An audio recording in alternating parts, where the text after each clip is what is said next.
4 کەشتی بازرگانی لە سنووری ئاوی ئیمارات لە کەنداو ڕوبەڕووی کاری تێکدەرانە بوونەوە. وەزارەتی دەرەوەی ئیمارات لە ڕاگەیەندراوێکدا ڕایگەیاند کەشتیەکان مەدەنین و لە نزیک بەندەری فوجەیرا دووچاری کاری تێکدەرانە بوونەتەوە. وەزارەتی دەرەوەی ئیمارات دەڵێت کاری تێکدەرانە لە بەرامبەر ئەو کەشتیانە پەرەسەندنێکی مەترسیدارە. پێویستە کۆمەڵگەی نێودەوڵەتی بەرپرسیارەتی خۆی جێبەجێ بکات و ڕێگری لە هەر لایەک بکات کە هەوڵ بدات دەست بۆ ئاسایش و سەلامەتی جوڵەی کەشتیوانی ببات. حکوومەتی سعودیەش بڵاوی کردەوە دوان لە کەشتیەکان سعودی بوون.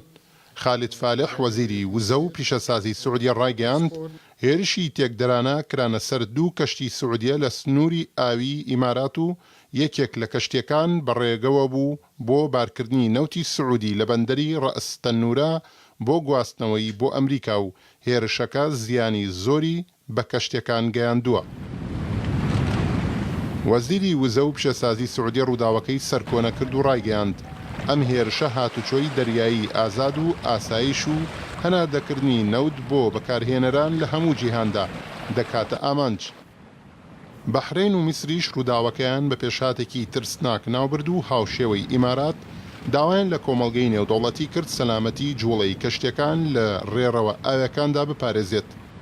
ئەنجومەنی هاریکاری کەنداویش لە ڕاگەیەندراوێکدا ڕووداوەکەی بە پێشهاتێکی ترسناک ناوبرد کە ئاماژەیە بۆ مەبەستی خراپی ئەو لایەنانەی پلانیان بۆ داڕشت و هێرشەکەیان جێبەجێ کرد. عەباس موسەوی گوتەبێژی وەزارەتی دەرەوەی ئێرانیش داوای ئەنجامدانی لێکۆڵینەوەی لە ڕووداوەکە کرد و ڕایگەیاند ئەم ڕووداوانە کاریگەری ئەرێنیان لەسەر ئاسایشی هاتشۆی دەریایی دەبێت و داوای لە وڵاتانی کەنداو کرد ئاگاداری پیلانەکان بن بۆ شڵەژاندنی سەقامگیری لە ڕێگەی کەسانی بیانیەوە.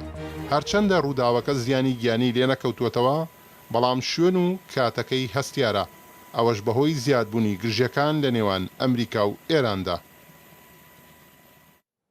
سەرم ژارە زریان ڕۆژهەڵاتی لێکۆڵینڤال لە ناوەندی لێکۆڵینەوەی ڕوودا و لە ستودیۆ لەگەڵمانە کاک زریان بەخێربێ. پرسیارێکە لەم ڕۆژانە زۆر کەسەیکەن ئەگەری شەڕی ئێران و ئەمریکا تا چەند بەهێزە؟ سوپاس. خۆی لە حەقیقەتە ئەگەری شەڕ زیاترە لە هەر کاتێکی دیکە، بەڵام ئەم مەوزوعە تەنها پەیوەندی بە ناکۆکیەکانی ئێران و ئەمریکاوە نییە، بەڵکو بابەتێک کە پەیوەندی بە نەزمی گشتی جیهانەوە هەیە. خۆتەزانی لە دوای ساڵی 1940ەوە کە ئیتر بەریتانیا وەکو هێزداری گەورەی جیهان بەرەبەرە هێزی لە دەستدا و دوای 2 شەڕی جەنگی جیهانی یەکەم و جەنگی جیهانی دووەم ئیتر ئەمریکا بوو بە گەورەترین هێزی عالەم، هێزێک کە توانێت تقریبا 22 تریلیۆن دۆلاری جیهان لە ئابووری جیهانە بسوڕێنێت. لە زیاتر لە 150 وڵاتی جیهانە هێزی سەربازی و هێزی عسکەری هەیە، زیاتر لە 700 میلیارد دۆلار بودجەی هێزە سەربازیەکەیەتی کە گەلێک لە دەوڵەتانی مەنتەقە تەنها بودجە گشتیەکەشیان بە ئەندازەیە و بودجێ نیە. هێزێکی وایە، بەڵام ئەم هێزە تقریبانەوەی تر خەریکە نزیکە بێتەوە لەوەی کە بەرەبەرە هێزەکانی خۆی لە دەست بدات، تۆزێک زعفێکی لێ دروست بێت، کێشەی تەنانەت لەگەڵ هاوپەیمانەکانیشا دروست بووە. تەنها لە ناتۆ مەسەن گرفتی هەیە لەگەڵ هاوپەیمانەکانی خۆی، لە کیشوەری ئەوروپا کێشەی هەیە، لە تیجارەتە کێشەی گەورەی هەیە لەگەڵ چینە. نەزمی جیهان پێویستی بە شەڕێکی تازە هەیە.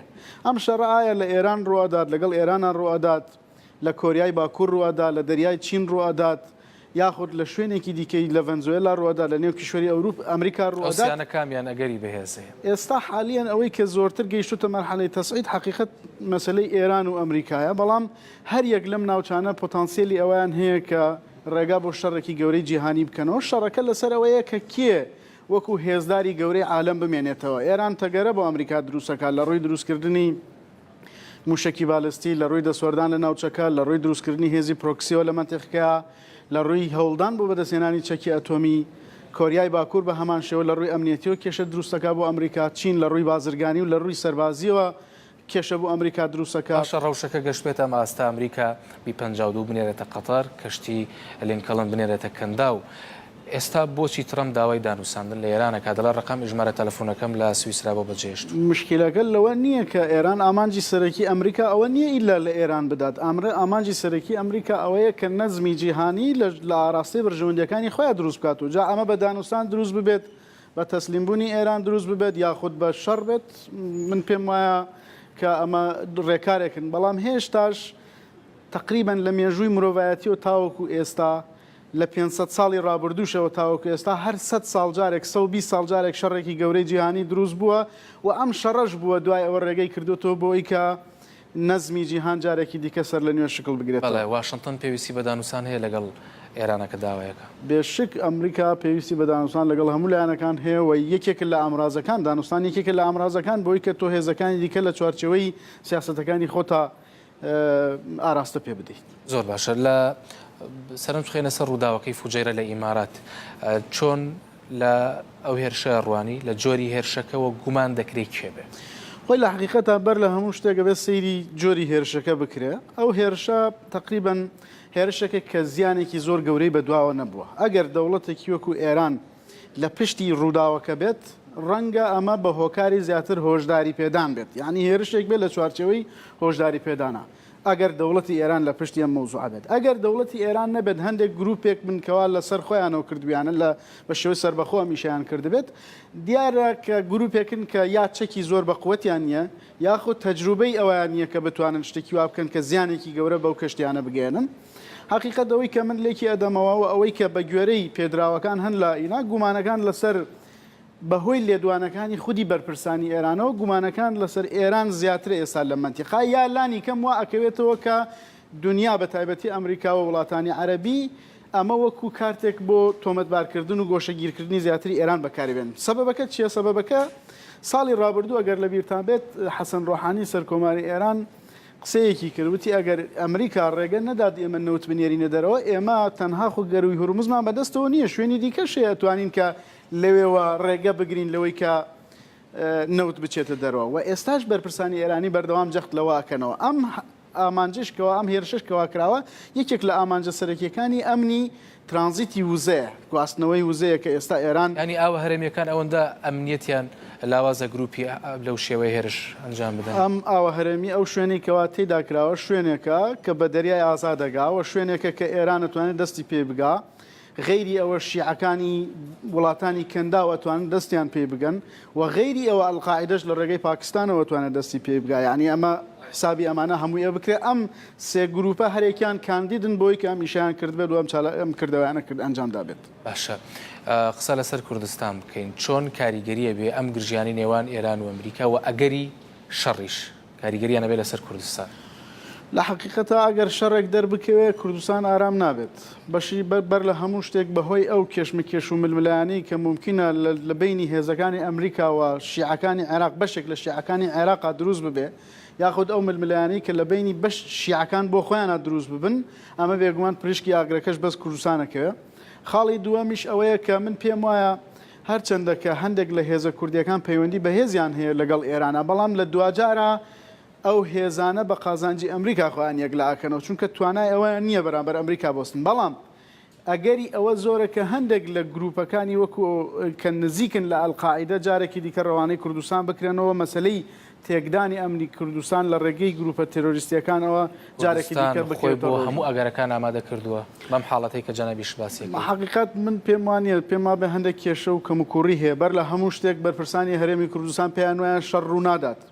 ئەمە کارەساتێکی زۆر گەورەیە چونکە کاتێک کە دەوڵەتێک بۆ خۆی ئەڵێ ئەگەری شەڕ هەیە ئەمە معنای ئەوەیە کە بێ پێویستە بە جددی وەری بگری. ئێمە لە مەسلەی دوای ڕێفراندۆمیشتا پێشببینی ئەوەمان ناکرد، بەشێک لە بەرپرسان پێشببینی ئەویان ناکرد کە حەجی شعبی هێرش بکاتە سەر کوردستان.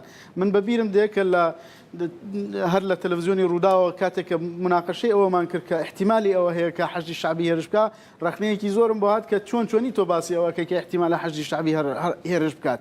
وەڵام شتێکە کە کابرا خۆی بە زمانی خۆی باسیەکەوە لە پەیوەندی نێودەوڵەتیەکانە هەر قسەیەکە لایانی بەرامبەری کات ئەبێ بە جددی وەربگیرێت. ڕاستە هەندێک جار تەهدیدەکان تەنها تەهدیدی ئەلامین، بەڵام کاتێک کە ئەگاتە سەر مەوزوعەیەک جاری وا هەیە ڕووداوێکی سوتفە ئەتوانێت ڕێگا بۆ شەڕێکی زۆر گەورە بکاتەوە کە گەڕانەوە لێ ئاسان نەبێ. بۆیە پێم وایە بەر لە هەموو شتێک پێویستە هەرێمی کوردستان احتیاتی ئەوە بکات کە ممکنە شەڕێک ڕوو بدات. ئەگەر شەڕ ڕوو بدات چیە بێ؟ یەکێک لە ئەگەرەکان ئەوەیە کە هجوومێک لە لایەن گروپە شیعەکانەوە بەرەو هەرێمی کوردستان بە بیانووی کە پشگیری لە ئەمریکا ئەکەن ئەنجام بدرێت. یەکێک لە ئەگەرەکانی دیکە ئەوەیە کە ممکنە هەندێک لە گروپە تێرۆریستیەکان کە ئێستا بە جۆرێک لە جۆرەکان لە ڕێگەی ئێرانەوە دەربازی ئەفغانستان بوون و یاخود حتا تۆمەتی ئەوە هەیە کە ئێستا لە ئێرانیش بن ئەمە جارێکی دیکە بگەڕێنەوە کوردستان وە کێشە و گیر و گرفت دروست ئەوەی کە دەڵێ قاعدە مەسەن بگەڕێنەوە سنووری هەورمان و سلێمانی شاویش بۆ هەولێر بالضبط سنووری هەولێر و کەرکووک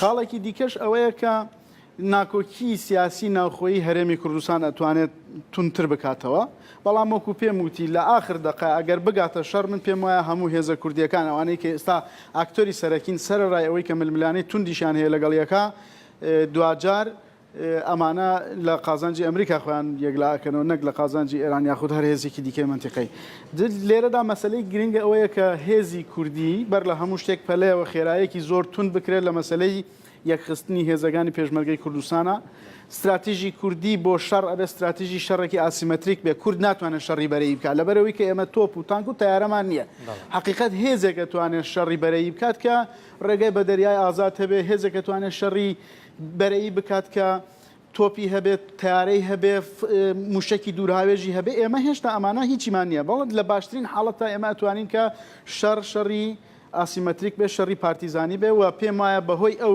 دۆخەی کە لە ئارادا هەیە بەپێ ئەو تەجروبەیی کە لە دنیاشا هەیە هێزی ئاسیمەتریک هەموو جار توانیوێتی لەشکرە گەورەکانیش بشکێنێت نەک تەنها ئەوەی کە ئێمە پێمان وابێت کە بەڵێ چونکە لەبەرەوەی کە کورد ئەو چەکانەی نیە ئیتر ناتوانێت خۆی بپارێزێەوە ئەبێت تەسلیم یەکێک لەلایەنەکان بێت خاڵی هەرێک کورتیش بە کورتی باسی کەمەوەیە کە ئەو گریمانەیە زۆر هەڵەیە کە تۆ پێت وایە تا سەر ئەتوانی لە بینی ئێران و ئەمریکا بە بێلایانی ببینی تۆ چونکە ئەوەی ئەتوانێت بێلایەن بێت کە بەهێز بێت سپاس دەکەم بەڕێز زریان ڕۆژهەڵاتی لێکۆڵینەوە لە ناوەندی لێکۆڵینەوەی ڕوودا بوو برە کاتمان کەماوە سپاس